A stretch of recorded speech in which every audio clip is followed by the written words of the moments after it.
астанасы, түркілерімнің бас қаласы, іргесі құтты Түркістаным, бар бақытымның бастамасы. Естіліп тұратын айғазаны, бағырысымның тайғазаны, іргесі құтты Түркістаным, тарқамайтұғын той базары.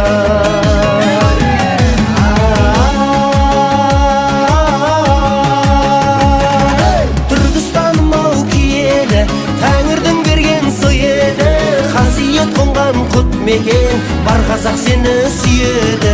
Түркістаным ау киелі, Тәңірдің берген сый еді, қасиет қонған құт мекен, бар қазақ сені сүйеді, бар қазақ сені сүйеді.